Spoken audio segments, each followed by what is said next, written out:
Salut les filles et les garçons, je vous retrouve aujourd'hui pour vous faire une nouvelle vidéo. Donc aujourd'hui ça va être une vidéo qu'on m'a demandé parce que j'en ai parlé sur Instagram. Je suis actuellement en train de passer le permis et avant de passer le permis, il faut passer, il y a deux épreuves. Il y a l'épreuve théorique et il y a l'épreuve pratique. Dans l'épreuve théorique, c'est bien sûr le code de la route.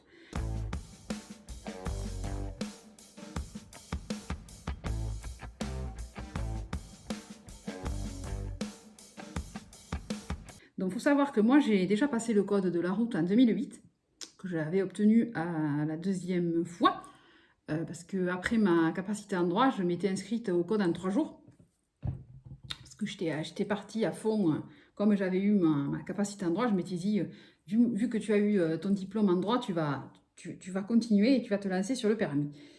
J'ai fait le code en 3 jours, je suis allée présenter le code au bout des 3 jours, puisque c'était par une auto-école, et au final, je ne l'avais pas eu.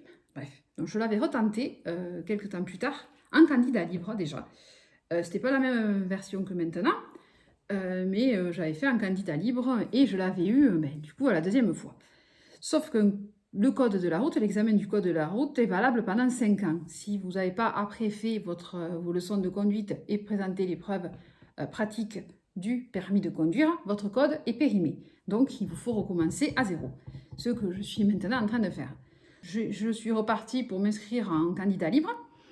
Donc du coup, on m'a demandé comment ça se passait de s'inscrire en candidat libre, qu'est-ce qu'il fallait faire, comment on pouvait procéder pour justement passer le code. Donc pour présenter le code en candidat libre, il vous faut avoir le numéro. Normalement, quand vous êtes inscrit en auto-école, c'est eux qui s'en occupent, toutes les démarches administratives auprès de la préfecture, c'est l'auto-école qui le fait. Là, du moment que vous faites le code en candidat libre, c'est à vous de gérer les démarches administratives. Donc il vous faut le code NEPH. C'est ce code d'identification qui va vous permettre de pouvoir présenter le code, le permis, et voilà, c'est l'identifiant qui est indispensable pour pouvoir s'inscrire à l'examen du code. Donc comment on fait pour obtenir ce numéro NEPH quand on est tout seul et qu'on n'est pas une auto-école? Eh bien c'est simple, il suffit d'aller sur le site ans.gouv, donc c'est l'Agence nationale des titres sécurisés. Vous allez vous créer votre espace et du coup vous allez alors faire votre pré-demande en tant que pour le permis de conduire. Vous n'ayez pas peur, c'est la pré-demande pour le permis de conduire. Même si vous présentez l'épreuve du code, il vous faut demander permis de conduire. Donc dans votre espace candidat, vous allez avoir ça. Vous allez avoir un document à imprimer, à coller votre photo et à renvoyer à l'adresse qui sera communiquée quand vous aurez votre dossier. Vous renvoyez ça et après on va vous valider et vous aurez votre numéro NEPH. Donc une fois que vous avez votre numéro NEPH, vous pouvez prétendre à vous inscrire en tant que candidat libre à un examen du code. Ensuite, où on va s'inscrire? Donc moi, je révise le code moi-même. Donc je me suis trouvé un livre là, Code de la route 2021. Voilà, donc j'ai un livre et après j'ai des applications sur mon iPad. Hein. On peut l'avoir sur l'iPhone, mais je préfère sur l'iPad parce que c'est un peu plus grand. Après, vous pouvez faire sur l'ordinateur aussi. Donc moi, j'en utilise deux. Donc j'utilise l'application DigitSchool Supercode et c'est avec eux que je m'inscris, moi. Donc c'est l'application, celle-ci là, ici. On va pas la voir parce que filmer. Voilà, donc et ici, sur mon espace, bon, il faut s'abonner, bien entendu, hein, c'est pas... Ce qui est gratuit, au départ, vous allez avoir des exercices de code qui vont être gratuits, mais après, si vous voulez débloquer tout, il vous faut payer. Je crois que c'est 4,99 € par mois pour DigiSchool, c'est pas le plus cher. Hein. Et ensuite, vous avez mon espace, donc là, c'est ce que je fais comme résultat, et ensuite, vous avez un onglet réservation. Et c'est dans cet onglet réservation que vous allez choisir un centre d'examen. Donc vous allez taper votre ville ou dans mon village, il n'y en a pas. Donc je tape la ville la plus proche. Les sessions disponibles de novembre à 9 h, de novembre à 10 h, de novembre à 11 h, de novembre à 15 h, 3 novembre à 15 h. Et ensuite, on a la possibilité de réserver sa place. Donc, et c'est au centre de tri de la poste. Voilà, que vous pouvez présenter votre code. Donc moi j'y suis déjà allée, donc comment on s'inscrit? On s'inscrit en réserve. Là, vous allez avoir renseigner votre numéro NEPH. Et ensuite, il va falloir payer 30 € pour présenter le code. Voilà. Donc, c'est le prix que coûte le code quand vous présentez l'examen. Donc, vous pouvez annuler jusqu'à la veille minuit si vous ne pouvez pas vous y rendre. Il faut imprimer la convocation. Après, vous allez vous déranger avec votre pièce d'identité et votre convocation. Une fois que vous allez à l'examen, on vous reçoit.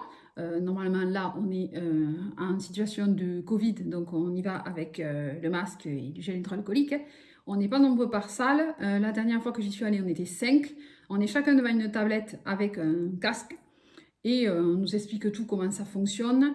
Il faut rentrer son numéro NEPH aussi quand on s'inscrit pour vérifier bien que c'est bien nous. Parce que la tablette est attribuée à la personne qui a réservé son examen. Et on a les résultats, enfin, l'examen dure à peu près 30 à 45 minutes. Une fois qu'on a fini, on reçoit un email de la part du ministère qui va nous dire si si on est en situation favorable ou défavorable. Donc moi, je l'ai passé une fois, j'ai fait 32, donc c'était défavorable. Il faut avoir 35 sur 40 pour réussir l'épreuve du code de la route. Voilà, et après on peut le représenter le lendemain si on veut. Voilà, parce qu'il n'y a pas. On peut le passer autant de fois qu'on veut. Le lendemain, si on l'a raté la fois qu'on y est allé. Et c'est 30 € à chaque fois que vous voulez le présenter. Voilà. Donc je ne sais pas s'il y a d'autres endroits. Moi, je sais que moi, sur mon coin, c'est la Poste. Après, je sais qu'il y a d'autres endroits qui le font, mais ça, j'ai pas trop approfondi parce que moi, je me suis basée avec la Poste parce que c'était là que Digital School m'a dirigée.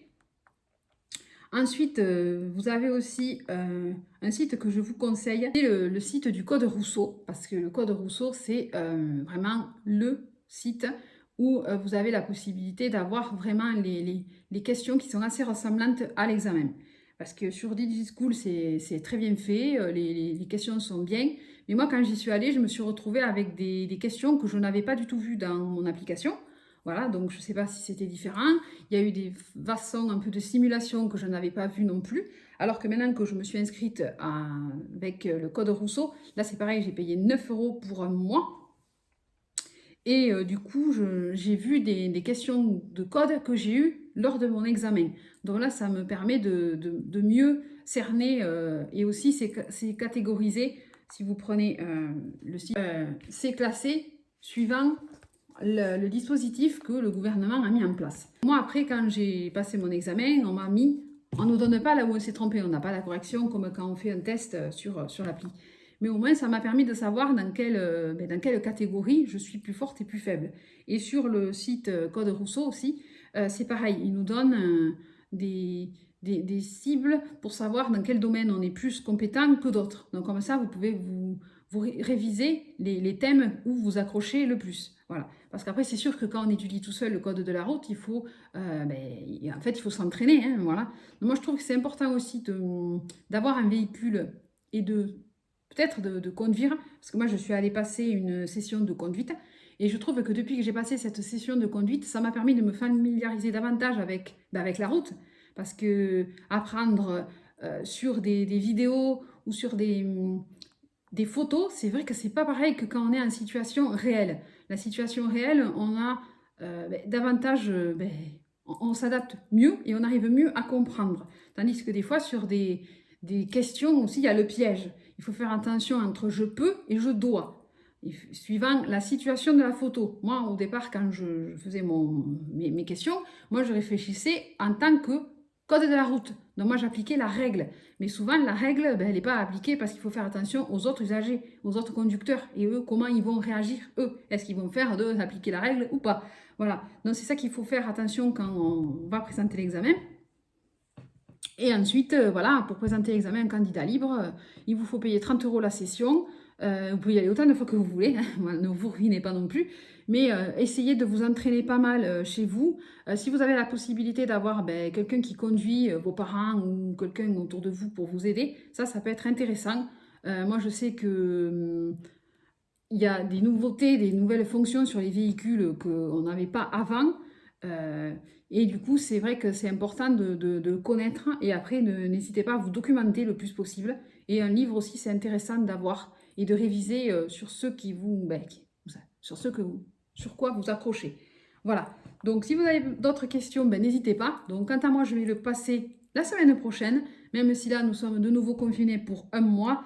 Les centres d'examen de code de la route ne sont pas fermés. Donc, je vais aller le passer à nouveau. Et cette fois-ci, je l'aurai. Voilà, deuxième fois, je l'aurai. Comme j'ai fait en 2008. Et puis, je vous dirai où j'en suis par rapport à ça. Mais on m'avait demandé comment j'avais fait pour m'inscrire en candidat libre, parce que c'est vrai qu'il y a beaucoup de gens qui ne savent pas. Bon, par contre, pour la conduite, là, candidat libre, c'est foutu. Hein. Si on peut avoir un véhicule adapté comme les auto-écoles, mais non. Voilà. Mais pour le code, on peut passer le code en candidat libre sans passer par une auto-école. Bon, je n'ai rien contre les auto-écoles, hein, mais c'est juste parce que financièrement, c'est vrai que le permis a un coût. D'une auto-école à une autre, c'est bien plus cher. Et si vous pouvez éviter et garder un peu plus d'argent pour la conduite et après pour investir pour un véhicule, ben voilà, c'est pour ça que je vous en parle et parce que je trouve que c'était intéressant aussi comme sujet du permis. Voilà. Donc si vous avez des questions, ben, n'hésitez pas, je vous mettrai les liens dont je vous ai parlé, les applis que je me sers, voilà, le livre que j'ai pris et voilà. Donc sur ce, n'hésitez pas à liker, à commenter, à vous abonner, à me rejoindre sur les réseaux sociaux. Et quant à nous, on se retrouve très vite pour une prochaine vidéo sur un autre sujet. Mais en ce moment, je vais parler de sujets qui sont qui me tiennent à cœur, qui m'intéressent et qui peuvent aussi vous intéresser à vous. Donc je vous fais des gros bisous et je vous dis à bientôt.